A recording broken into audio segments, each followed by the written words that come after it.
tortured and killed at different times, meaning one had to watch and listen as the other was being murdered, all while fearing the same cruel fate. Time passed and investigators had little to go on. That is, until a few months later, on May 15th, 1980, a housekeeper working at the 𝘃𝗂𝗃𝗀𝗃 Inn in New Jersey found another body. She was vacuuming the room when her vacuum kept hitting something underneath the bed. When she bent down to look, she was horrified to find the body of 19-year-old Valerie Ann Street, another street worker, bound, beaten, and dead. Less than a month after this, firefighters made another gruesome discovery in Times Square. On May 15th, the body of 25-year-old Jean Rayner in the 𝘃𝗏𝗱𝗃 Motel was found. Her throat had been cut, bite marks left on her body, and the most horrifying fact was that her chest had been severed and left for police to see on the head of the bed. It's important to mention that during this time, Times Square wasn't the nice tourist attraction-y place it is now. It was extremely seedy, run by mob bosses, and women were treated as objects. There were peep shows that escalated to being able to touch women, which escalated to more, if you know what I mean. These were available at every corner and so easily accessible that men would go on their lunch breaks during the workday. Women working in this industry were often abused and taken advantage of by Johns. With the discovery of Jean Rayner's body, police knew that they had a serial killer who was escalating quickly and targeting street workers. As the Times Square killer kept claiming victims, police were working hard to find the identity of this lunatic running rampant and committing these horrible acts. New York City was so dangerous during this time that NYPD released a survival guide for visitors with a Reaper logo, warning tourists of places to avoid. This is also when the Office of Midtown Enforcement was created to clean up Times Square and its illicit establishments. The killer was aware of this and began taking his victims from New York to New Jersey to continue his sadistic acts, since police in New York are on high alert, as police are questioning street workers in New York to gain any information on suspicious Johns and shutting down businesses with illegal activity. A young 19-year-old woman named Leslie Ann Odell has arrived in New York. She had come through Port Authority, and during this time there were many runaway children coming through this way, trying to find a means of survival. Along with this, there were many people ready to exploit them by turning them into street workers. This instantly happened to Leslie Ann Odell within a few days of being in the city. Then one night, she was approached by a friendly guy named Tommy, who took her to a bar and bought her drinks with promises of money and safety so that she could escape her pimp. She willingly goes with him to New Jersey to the 𝘃𝗂𝗃𝗀𝗃 Inn. He asks to put her in handcuffs, and as soon as they're on, the horror began. He starts to assault, attack, and torture her for hours. When he finally removed the handcuffs, he points a gun at her. She somehow grabs the pistol, points it at him, and pulls the trigger, but nothing. It's a fake. Now he's coming at her with a knife. A maid nearby hears the screams and immediately sends hotel staff to the room. Odell goes to the door and is being threatened to tell the hotel staff that everything's okay. She somehow manages to give the hotel staff a hand signal, and they quickly alert the police. At this point, the killer starts to panic and attempts to make a run for it. As he's running down the hall, a police officer stops him in his tracks. The killer drops everything in the hallway, which included handcuffs, tape, restraints, and sedatives. Odell tells police everything, but the man who's now identified as 33-year-old Richard Cottingham tries to make it sound like it was all her fault, stating that she was there willingly so there had been no crime committed. However, alarm bells are ringing because it's the same hotel that 2 other women were recently killed. Police in New Jersey apprehend 33-year-old Richard Cottingham at the 𝘃𝗃𝗃𝗀𝗃 Inn after his attack on 19-year-old Leslie Ann Odell. While New Jersey police take him to headquarters, New York's torso killer case is going cold. It's the early 80s, so there's no communication between agencies, so NY police have no idea that someone with the same MO as their killer has been arrested across the river. Cottingham is locked up in Bergen County. Police believe that he's their serial killer who murdered Valerie Street a few weeks ago and Marianne Carr over 3 years before at the 𝘃𝗃𝗃𝗀𝗃 Inn. This is when they start connecting him with earlier crimes. They find out that he had been living in the apartments near the 𝘃𝗃𝗃𝗃 Inn where the murders were committed. They also learn that Marianne Carr was abducted from the same apartment complex that he lived in 5 years before her abduction. All the cases also had a pattern: handcuffs, tape, and strangulation. However, there wasn't enough evidence to convict him yet. They didn't have concrete evidence or statements from other survivors and witnesses. This is when they looked back on assault cases of women who were taken from New York, brought to New Jersey, and almost killed. Police contacted survivors and all have similarities in how they were picked up, how their drinks were spiked, how they were assaulted and left for dead but survived. One of the survivors was left in the apartment complex where Marianne Carr was abducted and where Richard Cottingham used to live. The women were then asked to identify their attacker. Cottingham tried to prevent identification by shaving his face, but the survivors still pointed him as their attacker. As Cottingham starts making headlines as their main suspect, police in New York get wind and start sharing their cases with Jersey detectives. A search warrant on Cottingham's home reveals a private room with trophies in the form of jewelry, clothing, and purses from women he had murdered, such as the keys to Marianne Carr's apartment. This evidence was the nail in his coffin. At Cottingham's trial, a number of victims who survived came forward to testify. He was found guilty of 5 murders and sent to prison for 300 years. To date, Cottingham himself claims that he could have up to 80 victims and dozens of unsolved cases. There's a Netflix documentary called The Times Square Killer which dives deep into this case that I highly recommend, with statements from the killer himself and victims' families.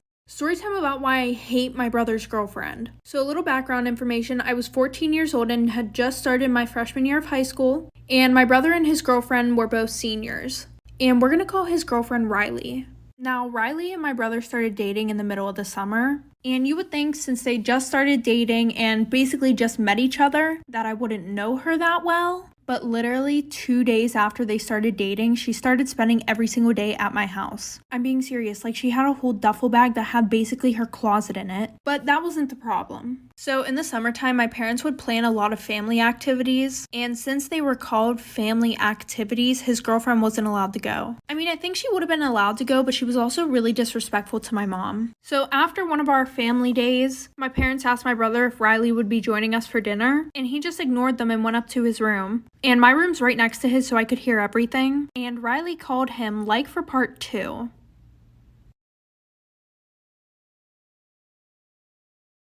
So like I said, my room was right next to my brother, so I could literally hear everything. And I guess Riley called him and she was complaining about me. She was like, she's the reason why your mom doesn't like me. I feel like she's jealous of me. She doesn't want us to be together, which was really weird because I didn't give a fuck about what my brother did. So fast forward, school finally starts, and Riley lived about 20 minutes away from us. So my brother told her that he couldn't go and pick her up for school every day. But obviously I would ride to school with him because we lived together. Anyways, eventually she had a problem with that too. So my brother and I had to start leaving 30 minutes early to get to school so we could pick her up. So the first time that we pick her up, we pull up to her house. And obviously I'm in the front seat and she's just standing there. So my brother rolls down the window and he's like, get in the fucking car, we're gonna be late. And then she literally has the audacity to start arguing with my brother in front of me about why she should get the front seat instead of me. So like I said, once she got in, she started screaming about how she should get the front seat instead of me. So I turn around and I'm like, last time I checked, you've only been here for 2 months. Stay in your fucking lane.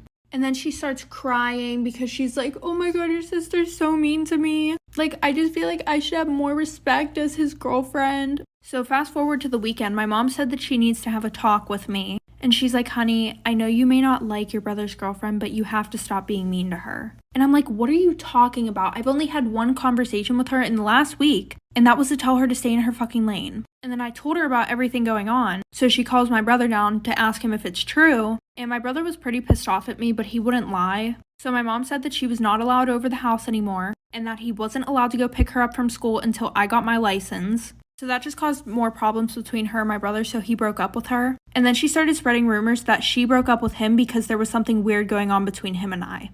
Storytime about why I will never let my sister pet sit for me ever again. So a little background information, I was 18 and it was the summer before my freshman year in college. And it was towards the end of the summer, so I decided that I wanted to take a vacation with a few of my girlfriends before we all went off to the different colleges that we were going to. And I have a lot of pets. I have 4 hamsters, 2 snakes, a tarantula, 2 birds, and 1 fish. So I asked her if she could watch all of them. She said yeah, so I wrote her out a schedule of when they need to be fed. And I wasn't even going to be gone a week, so it would be pretty easy because I already cleaned all their tanks and everything like that. And I wasn't worried at all because I trusted my sister. She had 2 dogs and a cat, so I thought she was going to be fine. I called her the first 2 days. Everything seemed to be going well. And I called her on the 4th day and she didn't answer the phone. So I called my mom, asked her if she could get a hold of her. And my mom said that she spent the 2 days at her boyfriend's house. So like I said, I called my mom asking if she could get a hold of her, and she said that she spent the last 2 days at her boyfriend's house. And the worst part was, my sister was the only one with a key to my apartment. So my sister calls me the next day and she's like, hey, sorry, like I was at my boyfriend's house. And I was like, who fed the animals? And she was like, well, I just put enough in their cages so that way they would be fine for like 3 days. And she was like, don't worry, I'll sleep over there tonight to make sure they're okay. So I'm like having a fucking panic attack right now. Anyways, so fast forward, I get home early in the morning and my sister's sleeping on the couch, but my sister brought over her animals too. So I wake my sister up and I'm like, hey, like, how are all the animals? She's like, oh, they're fine. And then we walk into the kitchen and the fucking bird cage is open and my birds are missing and her cats are nowhere to be found. So now I'm freaking the fuck out. So then I go to check on the rest of my animals. So like I said, we walk into the kitchen and the bird cage is open and my birds are nowhere to be found and neither is her cat. So at that point, I run to check on all of my other animals. Thankfully, the snakes were fine, so I go to check on my tarantula, and he's missing. So now I grabbed my sister's dogs, locked them in my room, and I went to go check on my hamsters. Yeah, she forgot to feed them the whole week because one of them ate the other one. So at this point, I'm having like a mental fucking breakdown, and I'm moving all the furniture in the living room and everything like that. And we lift up the couch and we see her cat bolt out from under the couch. After that, I look under the couch and my bird is literally torn into pieces under the fucking couch. A few days later, she texted me and she was like, hey, like, I feel so bad. Like, let me buy you a new bird and a new tarantula. And to this day, 2 years later, I still don't know what happened to them.